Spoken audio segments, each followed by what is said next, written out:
every Marvel fan knows to stick around after an MCU movie for at least one post-credit scene. Usually if there's two, one is silly and funny and one kind of sets up for the future of the Marvel Cinematic Universe. Well, with Shang-Chi and The Legend of the Ten Rings, we do get two post-credit scenes. However, both of them seem to have some significance as to what the heck is going on in Phase 4. Let's talk about it. Let's break down and discuss and explain the two post-credit scenes for Marvel's Shang-Chi and The Legend of the Ten Rings, which is out in theaters today. Let's talk about it. You guys, there are going to be spoilers here, of course, so if you have yet to see the movie, bookmark this, come back later, we'll talk about it then. Alright guys, let's dive into this.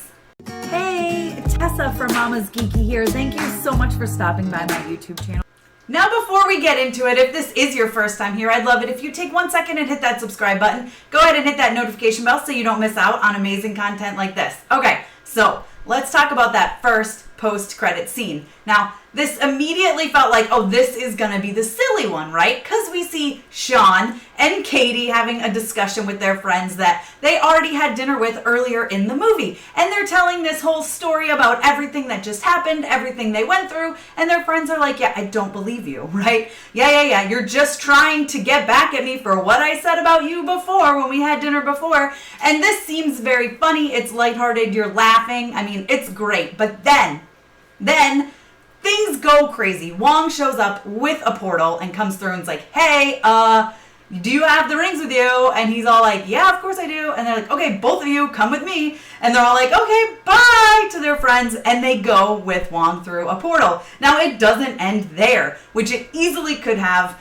but they gave us so much more. Like, we got more cameos. We've got so much more going on and so much more that you're just like, wait, what is even happening? Okay, I've got theories up to wazoo now because of this. So when they go through the portal, they're there with Wong, and who is there via hologram but Captain Marvel as well as Bruce Banner. Now, the notable thing about them is that Captain Marvel does have her long hair, which she no longer has in the MCU. And Bruce Banner is, well, he's Bruce Banner. He's not Professor Hulk anymore. So what is going on here? Is this taking place prior to the snap? I mean, they did never discuss the blip in this movie, right? The whole movie they didn't discuss the blip, so maybe perhaps this is before that. However, if that's the case, then why wasn't Shang-Chi there during the battle, during Avengers Endgame, right? So how is this fitting in? Well, they're inspecting the rings and Wong says, hey, the first time you used them, we noticed, okay? It like sent out a beacon, like we felt it.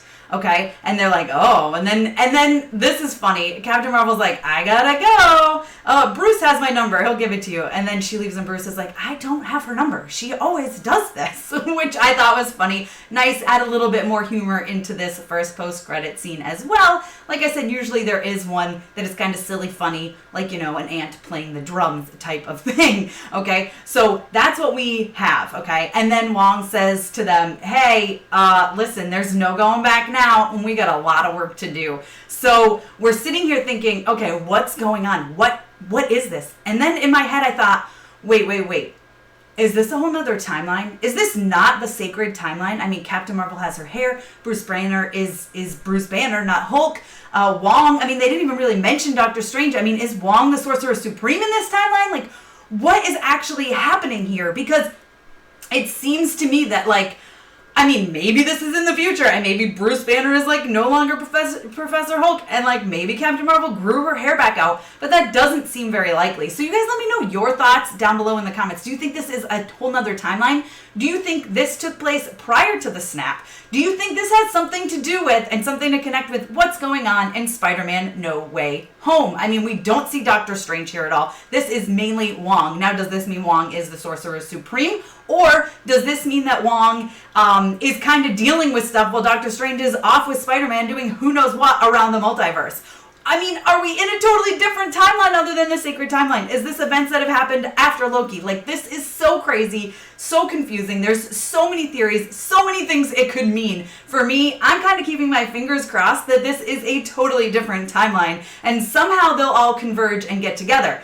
I don't know. That's my thoughts. That's my theory. Again, you guys let me know what you think down below in the comments. And then we move to The post-credit scene number 2. Now, in this one, Shang-Chi's sister, who he does mention in the first post-credit scene, when they say, oh yeah, where's your sister? He's like, oh, she's dismantling Dad's, like, empire, right? She's getting rid of the 10 rings. Like, it's a lot to do, you know? This was, like, a big, like, centuries-old crime syndicate. Like, obviously, there's some stuff to dismantle here. So, in the post-credit scene, second post-credit scene, we see her taking stuff off her wall, including a drawing, I should say, of her mother. All this stuff's going on, and you think, okay, maybe she is dismantling the 10 rings. Is that what's happening? But then someone comes in and is like, hey, we're ready for you. And she goes and she sits on her dad's freaking throne, you guys. And she sits on it like a boss, too. Like, you're like, oh, okay, yeah, she's taking over the 10 rings. Now, something she did mention earlier in the film is that her dad never let her train, or any females train, alongside the men for that. You know, she's like, he never allowed it, so I watched and I learned to do it better, which I freaking thought was an amazing line. But let's move on from that. So what we see is the camera starts to pan out, and you see women along with men. First, it looks like it's all women, but then there are men at the end, all training. So she's clearly just taking over for her dad. Now, is this going to be 10 rings doing good things? Bad things? Probably bad things. And then, of course, before it fades to black, you get the 10 rings will return, and you're like, what? This is so crazy. Okay, so we know they're going to return. We don't know when. Obviously, somewhere in the future of the MCU. But, I mean, are they going to be doing good or bad? Probably bad. I mean, at least, like, gray area, if anything. So she's going to be running that. This is interesting. So are we going to see Shang-Chi against his sister in the future? Is she going to end up teaming up with other villains? Like, I don't know what's going to happen. This is all so crazy. So basically, the 2 end credits that we got, actually, both of them seem to set up for the future of the MCU, or at least Phase 4. Like, what is going to happen here? We've got the possibility that this is a completely different timeline than we are used to.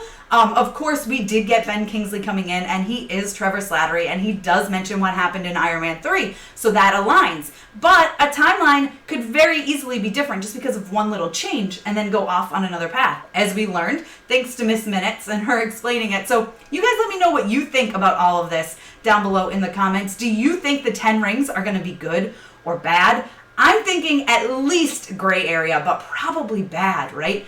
I don't know. I'm excited, though. I'm excited to see where this goes. I'm excited for the future of the MCU and for Phase 4. I mean, are we getting some kind of Illuminati here? I mean, how are we going to get Fantastic Four? You know they're coming in. There's so many possibilities, but my brain keeps sticking to the thought of maybe this isn't the sacred timeline. I don't know. That's the Shang-Chi and the Legend of the Ten Rings. 2 post-credit scenes explained, broken down. You guys have heard my theories, but I want to hear yours in the comments. Let's discuss it, because I'm sure there's other stuff that I haven't thought of that could be going on here. It's driving me crazy. My brain is spinning, but I freaking love it. Again, you guys, this movie is in theaters, and trust me, you want to see it on the biggest screen possible. This movie is so good. It's almost a perfect origin story. Like, it's one of my favorites. It's really, really good. Of course, there's some incredible action, and again, really, they're setting up for the future of the MCU. I'm here for it. It's crazy. I can't wait to see what you guys think these post-credit scenes mean. Be sure to give me a thumbs up. Don't forget to subscribe. Hit that notification bell so you don't miss out on more videos like this, more trailer reactions, movie reviews, end credit scene breakdowns, and celebrity interviews. Don't forget, you guys can follow me over on Instagram and Twitter. I'm at MamasGeeky over there, MamasGeeky. Thanks for taking the time to watch this, guys. I will see you next time. Thank you so much to all of my monetary supporters, my members here on YouTube, as well as my patrons. If you haven't joined yet, please consider doing so. We have some really awesome perks, including a monthly Zoom meeting where we get to talk face to face. Thank you again to everyone who supports me.